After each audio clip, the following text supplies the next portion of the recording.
We are living in very strange times. A hallmark for most of our lives for some time now has been busyness. We've just been busy. That's the norm, that's just what it is. We always tell each other how busy we are. And right now, we're being confronted and asked to stay home and not be busy. And many of us are realizing that we have been addicted to busyness and we're suffering withdrawal from our busyness. Busyness has been a fact of life for some time. I remember reading this New York Times article back in 2012 written by Tom Creeder, who's a writer, and he reflected on the nature of busyness. He wrote, "Busyness serves as a kind of existential reassurance, a hedge against emptiness. Obviously, your life cannot possibly be silly or trivial or meaningless if you are so busy, completely booked, in demand every hour of the day." And now many of us are being forced to clear our calendars and stay at home. And it's hard. And I think it's been hardest on two groups of people: those in their 20s and those in their 60s who are recently retired. The reason why it's been the hardest on these two groups of people, honestly, just probably has to do with the fact that they don't have young children to watch out for anymore. For myself, I still have my job that I'm doing, which I'm fortunate to have, but I also have two kids who are on a very extended spring break, and so I'm actually busier than I normally am. But for those in their 20s and 60s, you're not that busy. And I think many of you are having a hard time facing life without this busyness. And it's understandable. If you're in your 20s, that means in your infancy, you experienced 9/11. And then in your childhood, you witnessed your parents and those around you go through the Great Recession. And now you're into your young adult lives and you're in college or just out of college, and this happens. And on top of all of this that's happened, all these big anxious moments, there is still the kind of never-ending story about the impending doom from climate change. And so you've discovered what many of us have discovered, which is one way that we cope with our anxiety is simply to stay busy. We're busy at school, and through school and other organizations, we've been involved in various activities again and again.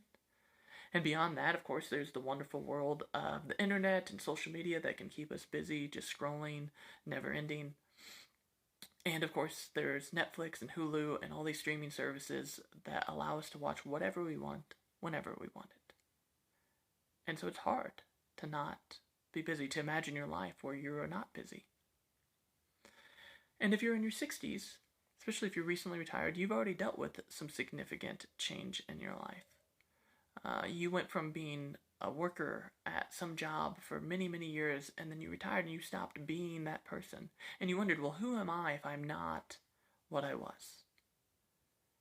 And many of you have found hobbies and activities to fill your time, and you've kind of just gotten your footing on what your life is to be for the indefinite future.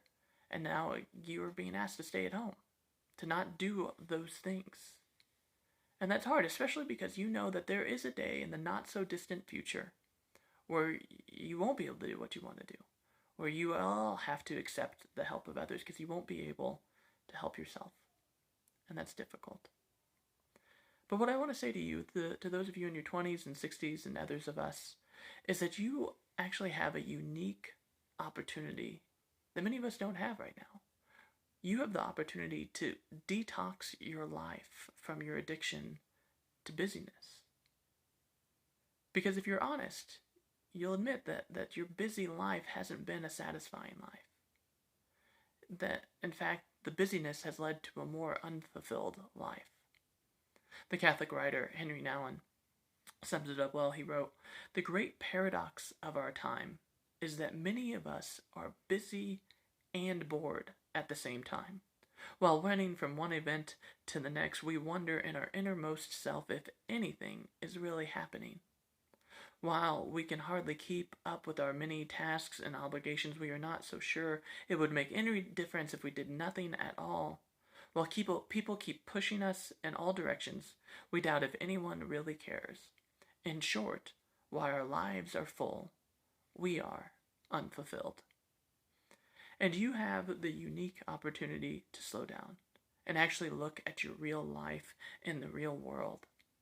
And I imagine for some of you that frightens you, and so I want to offer this truth to you, that these words that Jesus spoke 2,000 years ago are still true today. That Jesus says to you and to me, "Come to me, all you who are weary and heavy burdened, and I will give you rest." And I ask this for your own good and for the good of the world.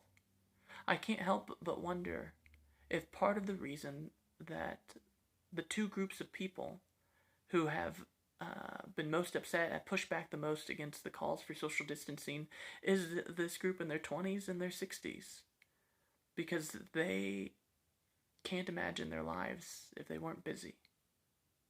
So I hope that you would find rest in Jesus, that it would free you from your addiction to busyness, and that you may see the world as it is and do the right thing, both now and always.